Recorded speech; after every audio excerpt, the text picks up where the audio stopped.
Hello and welcome to a City Voices interview with Francis Skerritt, who is the first peer specialist of Montreal, Canada, certified in English because they speak two languages there, French and English. And here we have Francis, who will tell you a little bit about herself and the experience of being the first. Hi. Where would you like me to start? Start what we were talking about off camera. Okay. I worked on a committee. I first went to work on myself, and I joined I worked in the card workshop. And I was, as an assistant, can you just hold on one second? Can you stop for just 1 second? Yes, I will stop. Okay. Then it came about that I was working as an assistant, and then there was a committee formed, which I had no interest in because I was very shy. And then I went to, I was asked by the woman that ran the workshop, because I became her assistant more or less, if I would join the committee. And I said no. And then she said, okay, as my representative. So I joined it. And it was a committee about peer support, and or a pilot project to implement a peer support worker or a program. And so I joined the committee, and I had never heard of it. I never heard of peer support. So what happened was there was about 5 people who participated in the services, 4 others that I didn't know very well, and there was an advocate that was an advisor. And so I was very quiet, and then I spoke, and the advocate, who was a consultant with the research team, she looked at me and said, "You're her," because of my point of view and the way that I believed, because I didn't like the way that services were delivered. And I had not, and I think what made a difference was I was not integrated into the services. I used services when I needed it, but then otherwise I had no relationship with it. I would leave and do my own thing. So I would not be connected. So I never heard of peer support until I joined the committee. Then we developed, so that was about 2000, end of 2005, 2006. The reason why it was not publicized, it was publicized, but more as a research project, pilot project in research, was because we didn't exist. We didn't exist. You mean peer support didn't exist, or peer specialists? Neither. None existed.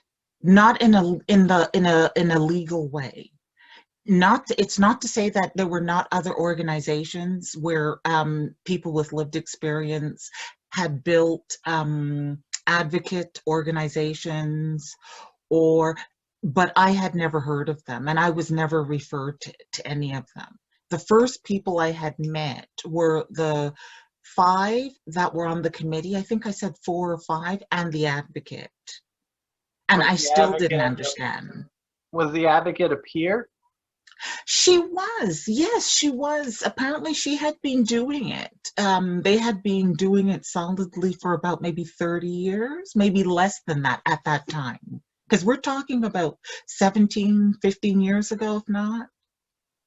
And you became the first peer specialist certified when it became a legal profession. No, it did not. Oh, okay. It did not. What happened was I didn't know, and their vision of what they wanted, their idea of peer support, and the reality of peer support, it didn't exist. They had not met each other. So explain to us um, what who they are and their definition of peer support, and what your definition of peer support is. And then you said something about, well, I don't remember, but let's start there. Okay, well, I didn't have a definition of peer support. I just knew what I would have liked to have had, like someone to sit down and talk to me, because I had never heard of peer support. Not in the way that it's delivered in the United States and in other places. But you have a definition of peer support in your mind now based on all your experience, right? Well, because I had to I had to research, because their vision of it was the same vision of not working with a clinical team. And my idea was I was a person going into work. But the catch was, when I applied for it, I helped put it in place, the committee, and there was a week-long organization of people we invited in to the first certified peer was actually lived in Nova Scotia, and he did the certification in Georgia. It did not exist, the certification here, until 2008. In Montreal. In Quebec, City. In all It's of in Quebec. French. What about all of Canada? In Canada, other parts of Canada, it's a long story. Okay. Yeah, because in Canada it did exist, but I did not know. Mm-hmm. And no matter who I asked, because after the interviews, we had put it together. After the interview, I did not get the job. I didn't really care for it because I liked what I was doing as an assistant in the card workshop. When then later on, I was asked to do it. I'm jumping. There's a long history. It's a book. I was asked to do it, but nobody told me. And I'm saying, when it started, it was a pilot project. So the money was not very much. We're talking, the money was split between basically two people, basically, and it was about 5 hours. Well, okay. It's, it still doesn't pay that much. Not a livable wage, and especially. Oh, it did. When I designed the way I designed it, it did. Oh, because you designed it. That's right. Okay. Tell us more about that. Well, sorry, Dan, I cut you off. I agree with you. It isn't, from what I've been reading, I didn't have that much access, and I also didn't have that much time because of working in a major organization, and I had to make a decision. I made a decision.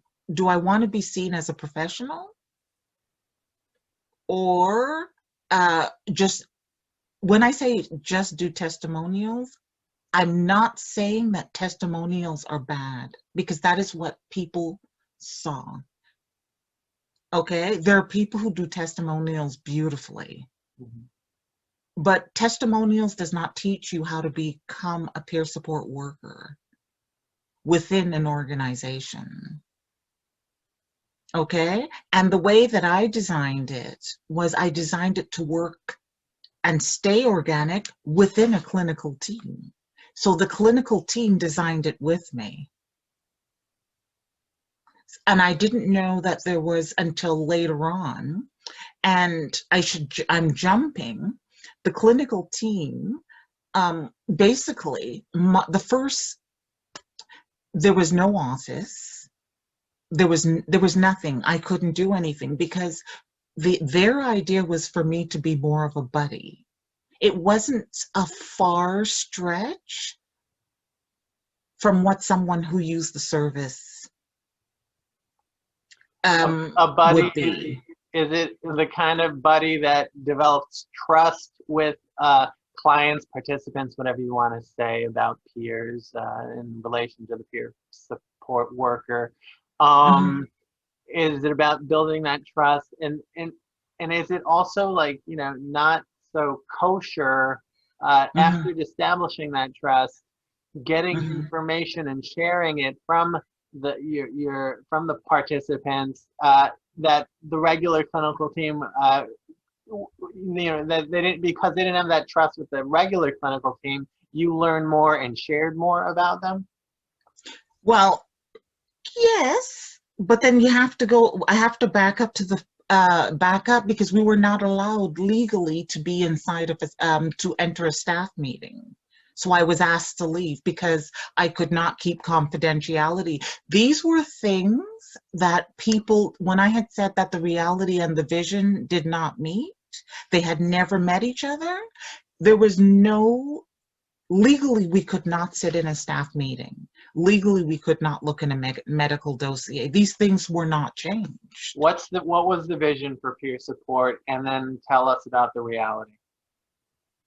The vision, whose vision? Their vision? And they're the providers, right? The providers of Yes. services, the nonprofit Yes. conglomerates or whatever. No, no. Yeah, it was within a major organization, Okay. and so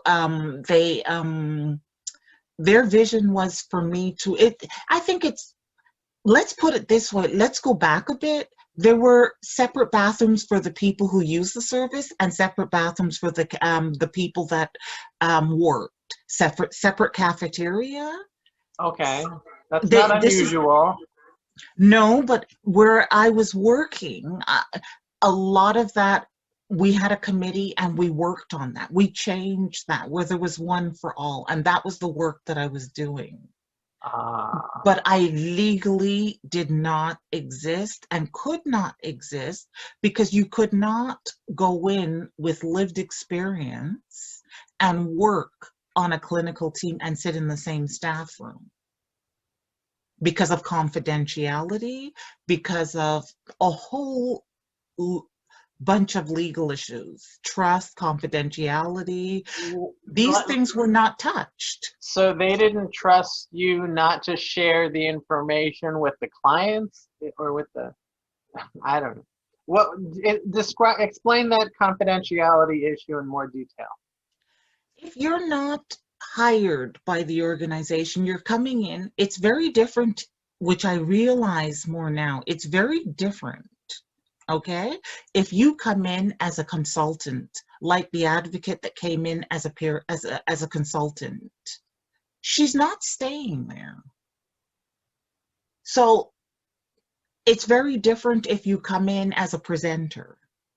But to sit down, it's almost sacred ground to go into a clinical team's meeting and sit there and discuss medical, cases, to So, look in. so you were neither part of their team, but you were Mhm. neither a someone coming in from outside. Well, So the what were you? people, I was supposed to be, that's what I had to build it because it didn't exist. Do you understand? So it was from the point of being inside looking out and trying to change it, not an activist from outside looking in. Outside looking in, you could enter, you could sit there, your contract was over. I had to work on contract because we had to build the contract. I also had to sit down with the individuals because the individuals would not trust me either. What was I? They had never heard of peer support. They Right. had never heard of recovery, So nor had I. what was happening else? Like, peer support existed for since the 90s in New York, for example, and even longer in California, and But maybe. we're not the States. But I know, but doesn't that information filter through to Canada? It did filter through. It filtered through to people who were working. like researchers, but the information never came down to the people who were using the services. And they had a complete different understanding of what recovery was, almost as if they owned it. It's not as if the person had done it. The person does it themselves. And there were community organizations, but I did not know about them. So the corporation you were working for had a vision of peer support that did not involve you working alongside the clinical team. No, it didn't. Not at all. And part of the reality of peer support at that time for you was that the participants weren't really trusting you because they didn't know what peer support was all about and what you were exactly. No, because they were basically, the information never got to the public. It never reached the public. That ended up being part of my job, was for trying to find a way for it to reach the people that needed to understand it. If you go to a specific place, okay, and you're told this is it for you, this is all you know, and then all of a sudden everyone is using this new word, which was new for us because it came from you guys, I guess, and other places that were more advanced recovery. Well, all of a sudden you're telling people after 20 years or 15 years, well, did you know that you could do this? Well, they had never heard of it. Did you know that you could do this? Did you know that you could do what? That you could leave. That you could leave the organization, that you did not have to stay there, that you could get a job, that you could. Now, don't get me wrong, there were organizations that did exist because I ended up being the peer to develop a peer role for them as well. But after about a year of me trying, because my money, the way I was paid, we had to find a way to do it legally through another organization because we couldn't do it through ours. And then we had to find a way to get money, and I had to find a way to build a proper salary. And when you're saying do it, you mean have people trained in peer support do peer support, right? And this is later. Oh, this is later. Yeah, oh yeah, it's that's what I'm saying. It really was that new when I started. Francis, I don't think we have time for the entire story. It's a book. We have to focus on, I'd like to focus on peer support. What does it mean to you? Well, someone that you can sit down and speak to, someone you can have a conversation with, someone that if you have knowledge, the person sitting there like me who was supposed to be the peer support worker, but I was an unintentional peer support worker. I learned from the people how to navigate the system. I learned from the people using it, and that is how I ended up building the service from them, the needs and wants, like home visits. What I would do, instead of sharing information, I would try to share general ideas of how the wants and needs of the people or of the public. And when that didn't work, I would invite people themselves to share their own ideas into the staff meetings. Oh, or, you know, I'm jumping, eh? So there were things that you were told by participants that you did not share, and there were things that the clinical team talked among themselves that did not share with you. Is that right? They did share with me because how I developed it and designed it was I earned their trust in the way that I worked. They ended up sharing it with me. So I was, when you went into the room, you didn't know I was the peer. What types of information did you choose not to share with them, with the clinical team? What you would ask me as the person not to share. Okay.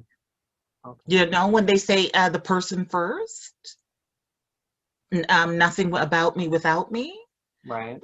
I would invite the person. I would always find a way for that for those for the group of individuals, or for the person to come in to the staff meeting, or come with me if I had a presentation to share their view on the services and how they felt about it, and built it in a way that I was you when you walked into the building, you did not know that I was you could not really tell who the peer was. I was working with a social worker, an occupational therapist, a nurse. The nurse and I, later on, you would not know that there was,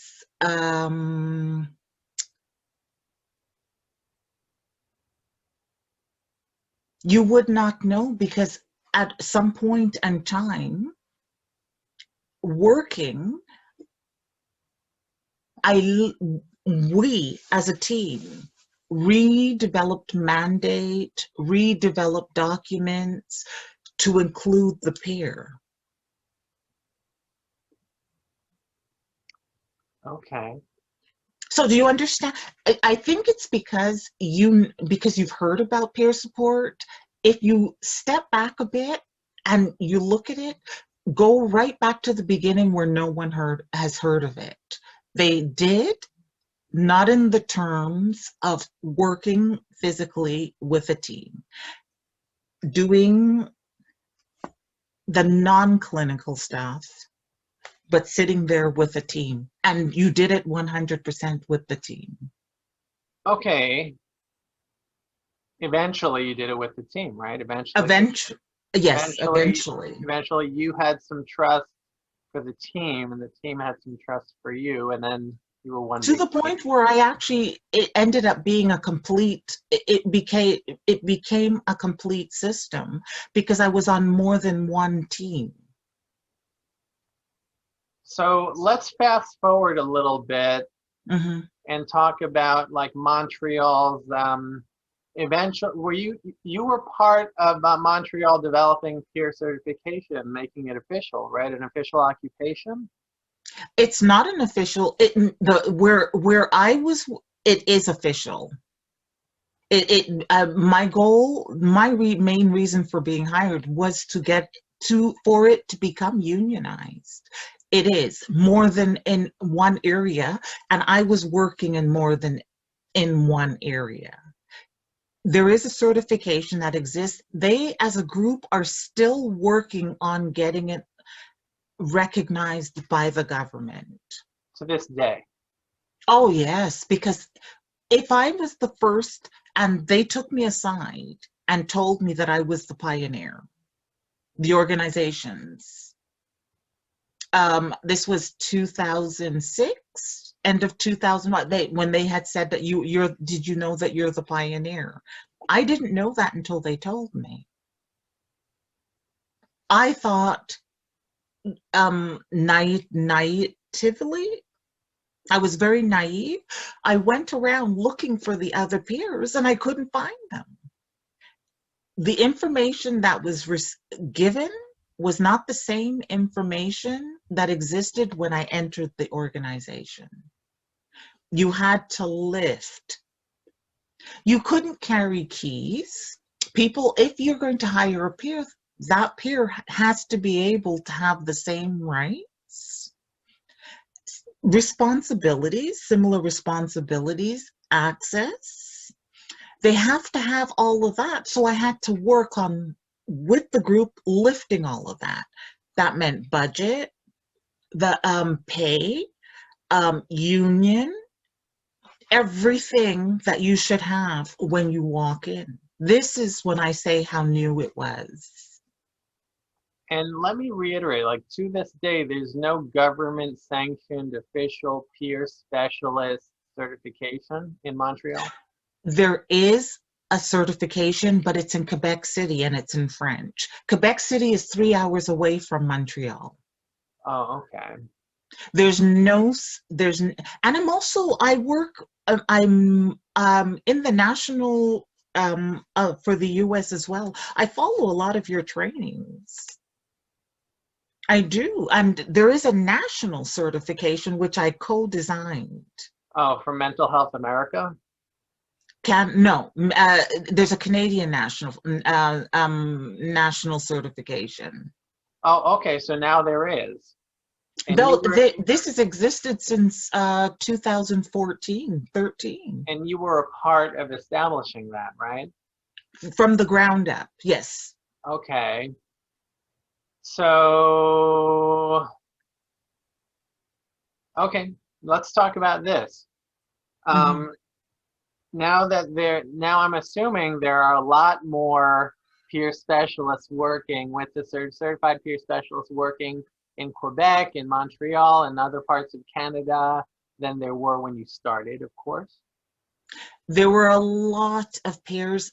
The rest of Canada, I met in around 2009 when I was chosen or picked to participate in developing the standards and practices of peer support. I was the Quebec representative. And from then on, we developed PSAC after we had separated from the Canadian Mental Health Commission we separated from that. As a group, we created PSAC. From there, we Tell us created about what is PSAC? What does that stand for? Peer Certification Accreditation Canada. Okay. Now that it's a national certification,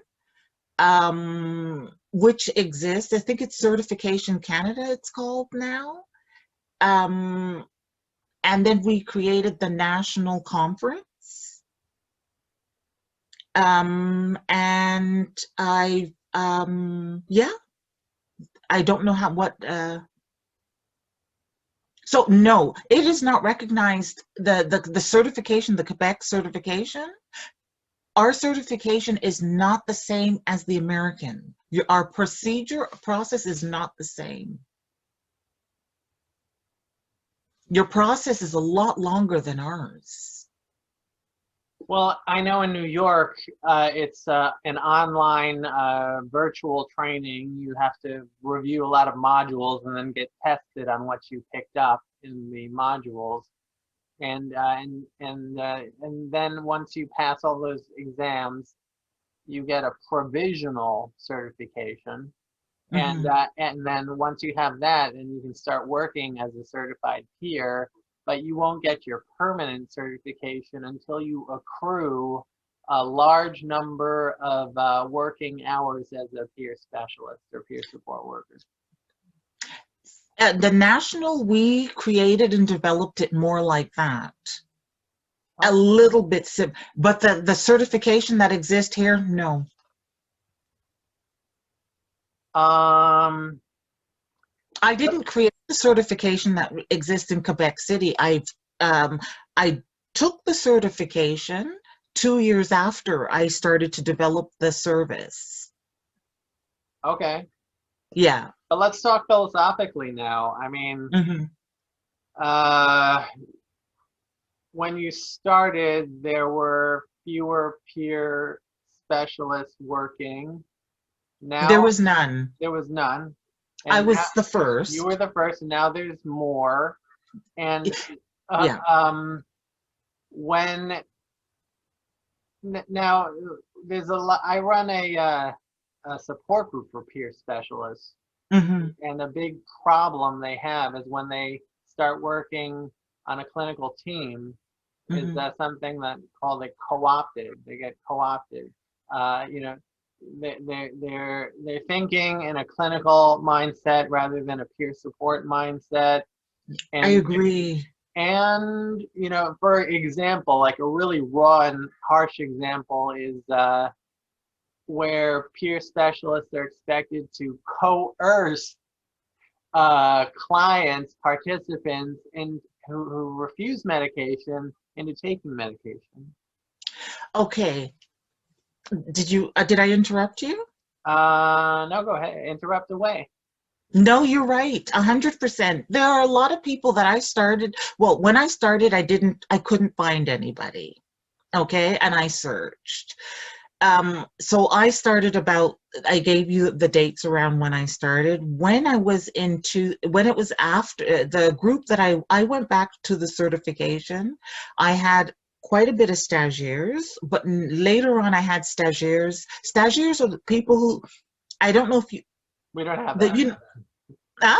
I don't know what that is. Do you know when, I know, do you know when, the other peers who came to learn from me? Oh, okay. Okay, I know it's a different term. Apprentices. Thank you. But they were trying to follow the model, and I was trying to explain you can't. You can learn it, that, but you have to observe and see how the team is working. What are the most important traits a peer specialist should have that goes beyond training? You can't train these traits. What traits do they need? You need to learn to hear. Okay, so that's something they could learn, right? Sometimes I don't think that I think people are clouded by what they go through, that there's a circle around them, that they go into it with what they've learned for themselves and impose it onto the others, opposed to listening to what you want or what Uh, you need and then taking out if the person requests it. that's called person-centered, right? Yes. That's language we've been using. Yes, I Um, know.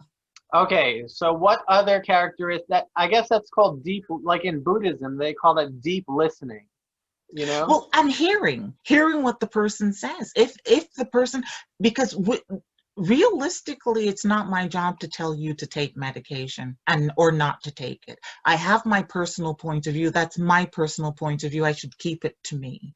If you're sharing, I can ask you questions if we're having a conversation, because I believed all the way through there had to be a conversation. It was a discussion. I saw people, and I built in where I saw people outside in public, more in coffee shops, or we would sit in a park and just have where people could learn to talk about other things besides mental health. Well, co-optation got so bad that this person during the group didn't even Hmm. realize that pushing the doctor's agenda or the Hmm. medication agenda on Hmm. to a participant was outside the scope of peer support. And and they personally believed, the peer support worker, that medication was in the best interest of the participant because of, like what you said, it worked for her. But you're right. They do. They do. They didn't like me. I never got refused entry into when I did tons of accompaniment. That was another level built in to medical appointments. Oh, one more thing. Oh, sorry. Um, the participant, what she she said, clearly delusional, out of, not in their own reality, and therefore needed medication to get back in touch with reality. Now, Now, who said this? The peer? the peer felt this, yes, and this is common stuff. This goes on all the time in co-opted, the reality of co-optation and peer support work.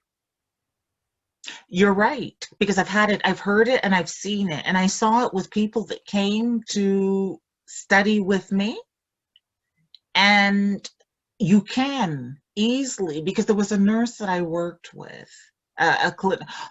um, and an occupational therapist who was actually the coordinatress. And they did what they did. We collaborated. It was straightforward with the person that was in front of me. Everything was explained. If the person did not give me permission to share information, I had no problems with it. I asked them if they felt comfortable sharing that information with a clinical worker. Do you, when you first engage with a new participant, do you tell them there are certain things that how do you phrase it, that there are certain things that to share with clinical team, like your permission, privacy practice and all that? How do you explain that to Um, yeah. unless the person, I explain to the person, unless your life is in danger. Here's the thing, okay? If someone, sometimes there are phrases that we use just as a joke. Lived experience or not lived experience. It's dangerous if you go to a clinical worker, which I had experienced because I also did a lot of accompaniment. You know what the ombudsman is? No, I don't. Complaints. I'm not sure what an ombudsman is. You want to explain that? Complaints. Oh, okay. Where you Okay. go and you file your complaints. Here it's called an ombudsman. Right. I had to do a lot of accompaniment to the ombudsman because people were upset that when they just had a conversation, it would end up in their medical dossiers, in their medical files. So I had to figure out a way. You came first. The team and I sat down and we designed stuff. We really did redesign documents. There were different divisions on the team. So if your life was in danger, I sat down, I spoke to you, I explained to you what I would have to do. But then that person can easily, if I call a clinical worker in, the person could easily say, well, she's exaggerating, she doesn't know what she's talking about. I'm okay, I'm not suicidal. Right. So I had to figure out a way. And my question would be who they felt comfortable confiding in besides me. Yeah. How did you avoid co-optation by clinical office culture? I think it's my nature. And no, you do learn a lot. I don't think I could be a peer support worker now. I'm more of a I can sit down and help create, implement, maybe teach. As a peer support worker, that helped me to build it. How was I not co-opted? The way that you're treated. You're stripped as a person if people know that your main criteria is lived experience. The reaction people have to you. You know you're not a doctor. It's clear, especially in a major organization. It's very different in a community organization. Within a major organization, them themselves who worked and had lived experience, it was strongly suggested and strongly not to share it. Did you ever have to tell your supervisor or someone, quote unquote, above you, I'm sorry, I can't do that. That's not within the scope of my profession? All the time? All the All time? the time. Yeah, because after a point, when you become, because I was the only one around, we were trying to build other jobs. Putting a job description does not state, there's a lot more training I think that's needed. Remember, I'm talking about here. In the States, the training is a lot longer. People left. People would call me to mentor them. Imagine there were two people within the organization. There was me, and then there was a new person in the emergency. I know I've jumped. And they didn't even introduce us. That person found me, and when she called, she was crying so hard she couldn't speak to me. She was traumatized by the way she was treated by the people working there. So for me, it was very easy because every time, and especially in a major organization, the people that change within it, oh my gosh, it was shocking. It was not sometimes people there was a switch of people or people in charge every something months. So you had to step back and reevaluate and learn how to sell the idea, the concept to them. Did you encounter systemic racism? Oh yes, 100%. People would some of my phone messages when someone was mad at me, the list of the N word and everything else, but the system accepted it. This is what shocked me. They accepted it.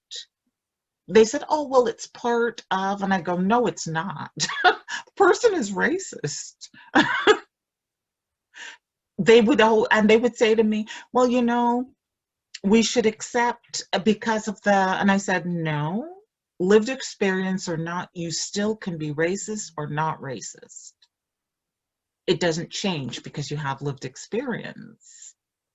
You still have your character is still there. So yes, from the other language completely, because they never asked me any questions. The French never asked me any questions. They kept telling me, but I did most of I just studied, just did finish the ECPR. Right, I've heard of it. Okay, Yeah, that's the first thing I've done in English.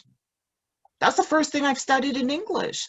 They never asked me if I did my studying in French or English. Most of my studying was in French.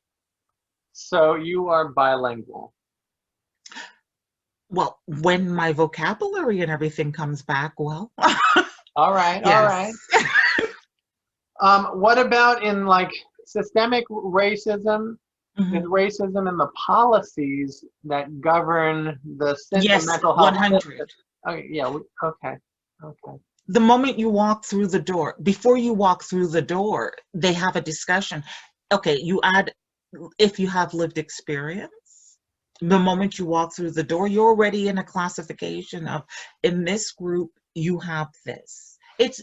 Then the person walks through the door, it's already determined. So that right there, then you have, yeah, it's all encompassed. And I'll tell you, on one hand, how many people of different cultures I worked with, there was not many. I can count on one hand. And I had a list of something, I would see maybe over 30, 40 people a day. So there wasn't much diversity in your participant pool? No, because they were hand chosen. Hand chosen. The To work individuals, with you? no, some of the workers, because it was Oh, devised. Some of the workers chose who was ready to see appear, and it didn't work like that. It was hard to constantly explain. It didn't work like that. I wasn't close with the other peers that were here. At the beginning, we were, but the system, not just co-ops, it pits one against the other. You know what it did? They took people because of the language who came in 2 or 4 years later, who I had mentored, and systemic racism. They had more class, they had more skill and ability, and they wanted them to mentor me. They would not listen. Yeah. These were things that I had to constantly fight. Now, as for salary, I had to build a salary into it, build rights in for me to have rights so that it could be unionized. tell us more about unionization of the peer It, support workforce. Was it just in your corporation or like, yes. okay. No, certain other places, did unionize it. The community organizations did unionize. People left because with the unionization of that, they had not changed a lot of the rules and regulations within the organization. Was it a You understand union? what I mean? Go ahead, explain that. What I had to do when I started, access. You have to be seen and have the same advantages, be spoken to the same way, have to have access and still work as a peer. Do you get what I mean? You're talking in terms of unionization? Yes, yes. Um, And developing a position and putting it there and then expecting the person not to work as a peer. was it a union specifically for peer workers, There's or no union here specific. was part You of a are larger? far, you're far advanced. It's a unionization within a major organization. Okay, so let's say all the medical personnel or the clinical personnel have a union. Peer specialist is sort of added to that, right? Exactly, because you have, you have your orders. You've got the social work order. You've got the, if you're an occupational therapist, you have your order. You have your head of that. Do you understand what I mean? So the peer is incorporated. The jobs are unionized, but within the organization, you have no order. You have the certification but if they had never worked and created and designed a system within a major system, they're going to help you with what? And this is where my problem came in. Do you understand what I mean? Because you have to have those, you have to have things lifted. And this is what I was talking about. We go back to the beginning, how a lot of things were not lifted. A lot of rules, like being able to have people with lived experience being able to have keys to the organization. Okay, tell us about some of the common issues that the peer workers brought to the unions to resolve. They didn't bring it to the unions.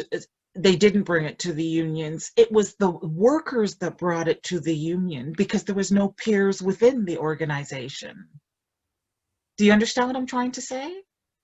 Because take it away from where you are now. Okay, you're advanced. When I was there up until 2018, I was the only peer within the organization that I knew of. So when that job became unionized, I was not well enough to apply, but I was no longer a peer because of the knowledge I had obtained from implementing it and designing it. What are I the learned too advantages? much. What are the advantages and disadvantages of a peer worker being part of a union? Well, you have the protection is what I was working for, because you can be taken advantage of, you can be exploited, you are spoken to very different. It's not that you were the only person with lived experience within the organization, because I also ended up becoming a peer to workers as well. So there a separate branch had to be developed, which was more private. It's the fact that you were using that as your primary criteria. It didn't exist. Do you understand what I mean? It was not something welcomed. Unions. No, because there's the unionization happened by the professionals. Co-opted, the professionals wanted to put it in place to follow a government criteria. It takes away a lot of freedom from the peer. Okay. It takes away a lot of freedom. When I built it, I had a lot of freedom to build and design. I can do you understand what I mean? Keep going. I had a formula, well, not formula, but a system So I had that freedom to say, no, thank you, a peer can't do that. If it's taken, which it's taken by professionals, the people in charge, which happened, it changed quite often. And when someone new came in, so did the idea. It either went backwards or it went forwards. The job description. No, the ideas. Because there was no, when I started, there was no job description. Hmm. But They I'm sure, wanted a buddy. but We eventually they built it. developed it. You built it, and then I built a job transformed description. it, maybe not for the better, right? This is when it's co-opt. This is exactly when it's co-opt, because new people, new system, different ideas. At You what have to be point there to did you sell it. say, I've had enough? You're funny. Well, no, my body had enough. My body was very tired of the um, implementing and designing and working with the team that I worked with. I worked with a lot of teams. So I was one peer who were, you saw, I remember I sent my, that's not even a quarter of what I've done. I helped create a charter. I worked with, Steve Harrington met me, and he was doing the national standards and practices for INAPs. All right, let me get this straight. Uh-huh. You started off doing, the one-to-one stuff with participants, with clients, whatever you want to call our peers. And but People, and you were people. people, yes. And you and you eventually you have the skill set, the mind to create uh, to create a job that you wanted to do, and that you felt others could do and follow these guidelines and what have you. And but eventually you stopped doing the one-to-one work and you worked on a much larger global No, scale. I didn't stop. No, I didn't stop Oh, doing the one-on-one. You, as you stated previously, you have people who are in charge, and you have to say no, thank you at a certain point, because you're the only one, and you are sent out everywhere. And you talk about systemic racism. It's built into that. There was quite a bit of it, but I was careful what I shared and what I did not share. And the people, the participants, because you use the system doesn't mean that you don't understand the system and you don't hear or see what's going on. So what's the they helped me difference? put it together. What's the difference between your pioneering path through this profession, even before it was a profession, and a more typical path for the peer specialist? The Um, difference is it it, it would there would have been an job description. There would have been at least something that I could apply for. I would have gotten keys. That would have already been taken care of. I would have gotten a card, identification. I would have had orientation. I would have gone through the entire process as every single worker who was part of the organization went through. and yet, what are some of the same things, the same difficulties you'd still, both you and a more typical path would encounter? I'm guessing co-optation, systemic racism at the very least. You have to repeat that question. Okay. Because I know you have something, I just didn't catch it. All right. All right. So I mean, it sounds like you just made it sound like someone who's coming into the profession has all these benefits that you didn't have. It But didn't exist and we legally could not have it. right. Okay.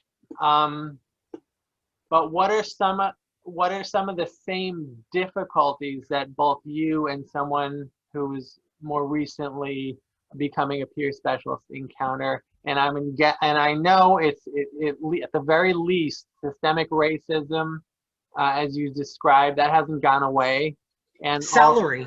and salaries are low. No, high. Oh, salaries are.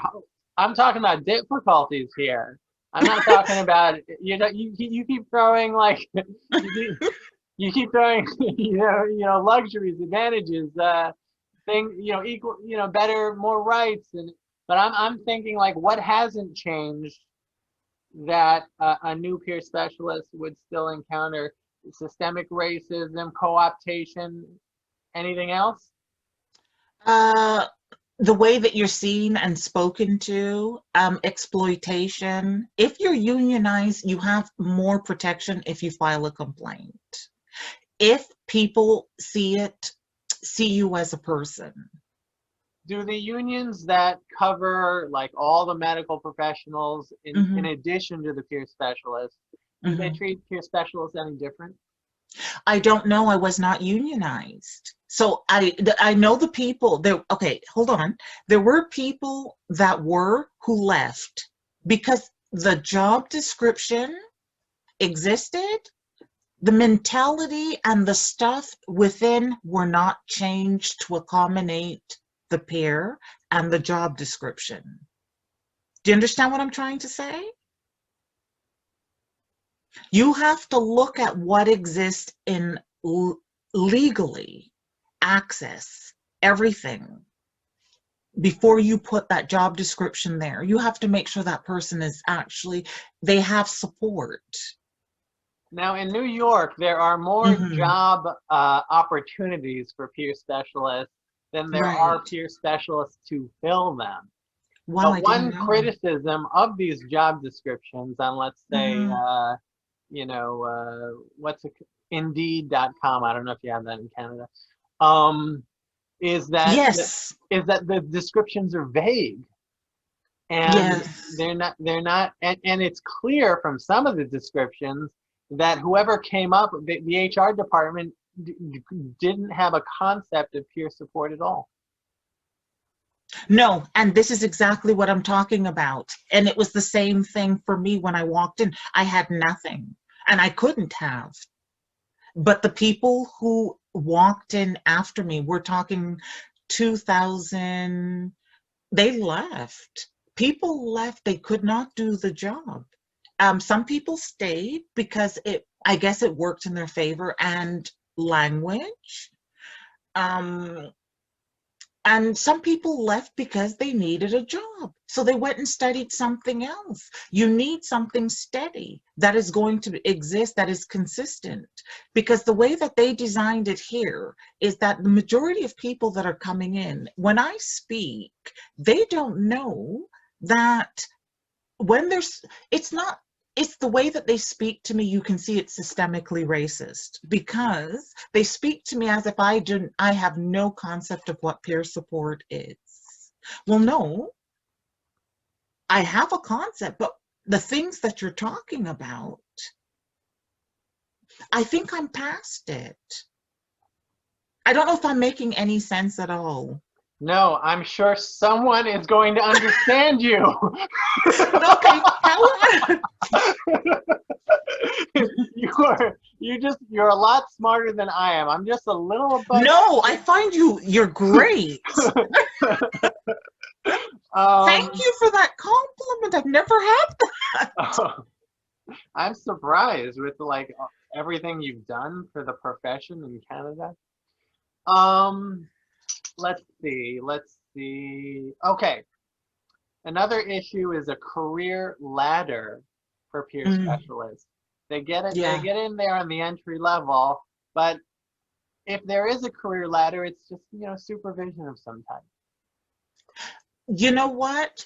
What happened is, I think what I was trying to explain previously, the people that were brought in, because the way they set up the system here is people who had had a profession in it before or had worked in it before, who got sick, went and did the certification, their pay scale is based on what they had done previously.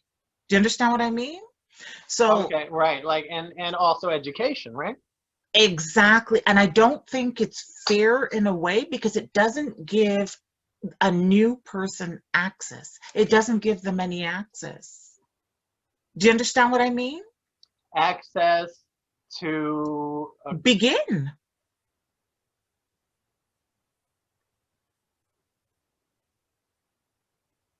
It doesn't give people access to enter peer support as a newbie. They wanted them to supervise me. right. Those There's, people that you had trained. and they never asked me, but also those people too, their mentalities changed along the way, which made a lot of sense.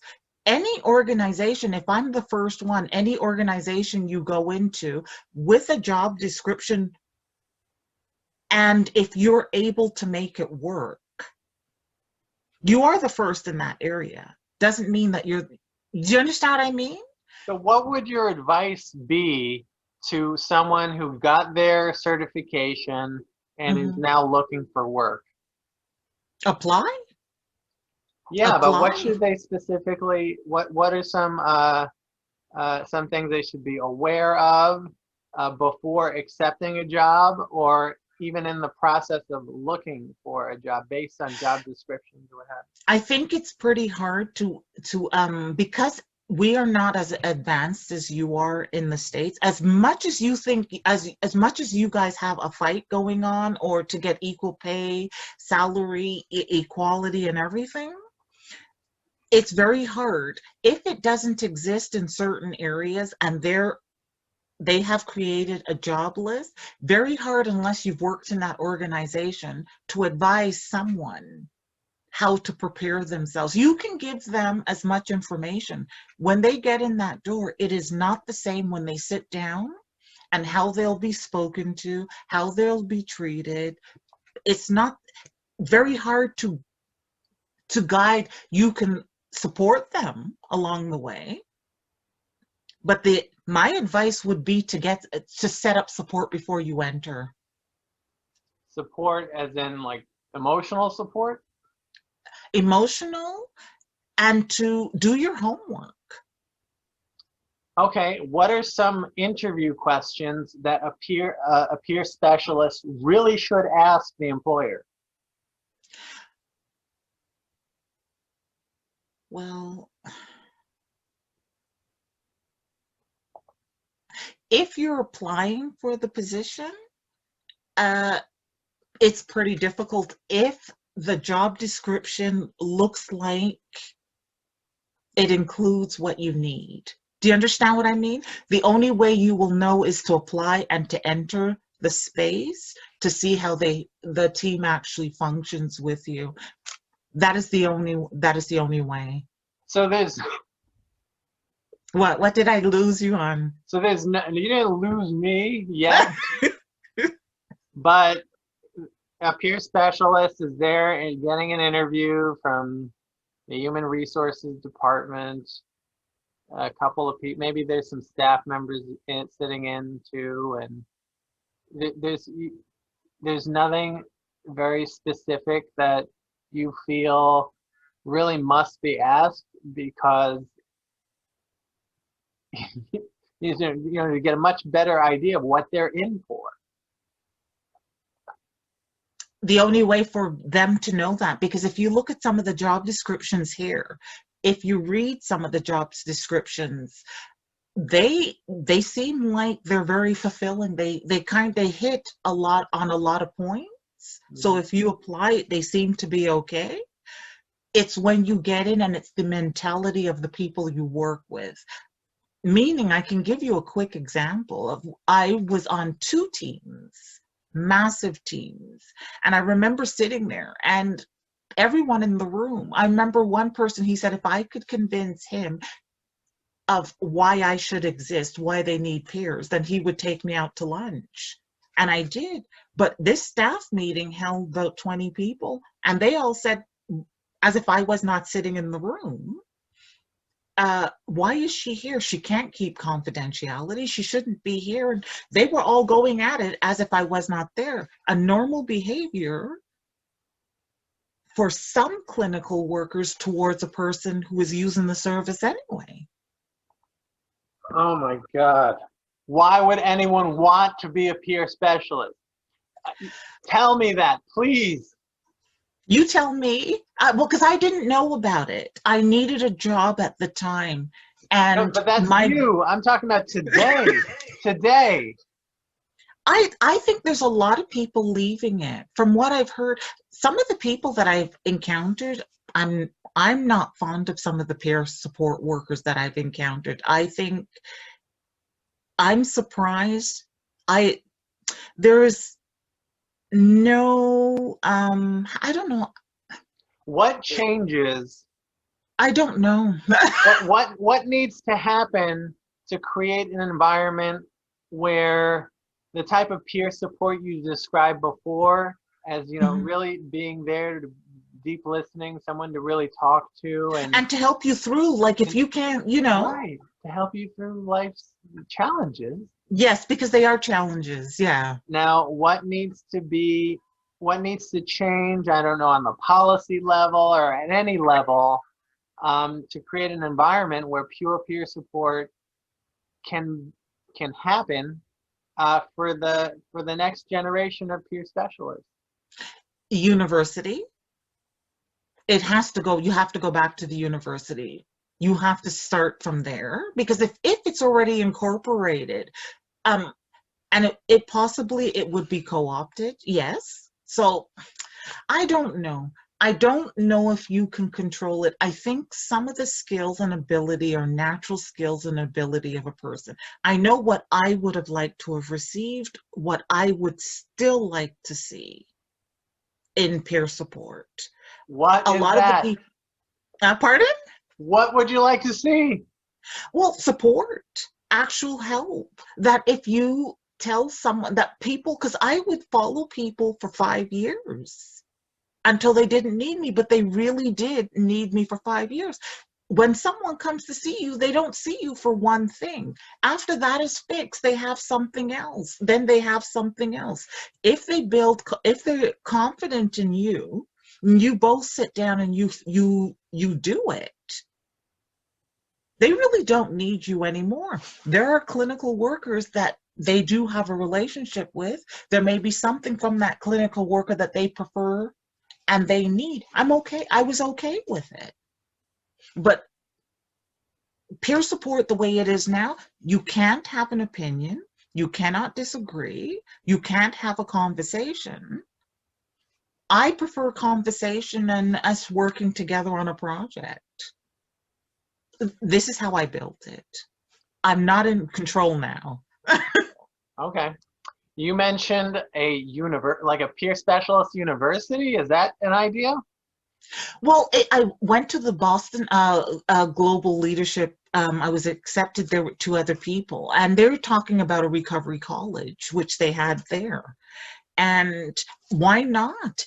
Within the university, they should have which I had in a researcher's course with a researcher, where I would go in. He had a week on peer support or recovery, and I would go in and talk to the students. It should start there. Well, if there's a college or university training people, preparing people for peer support work, Mm-hmm. like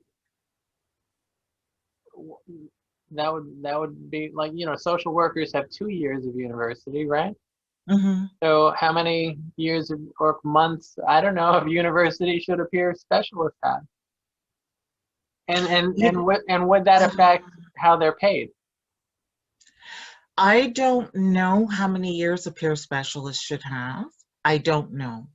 I do think that you have to go back, and if you're talking about changing a system, you have to go you have to go to where the university is. You have to find a way to enter that. If you're training doctors and you want them to work as human beings, not just as, analyzing you or not sitting with you for more than 10 minutes, you have to go back and put it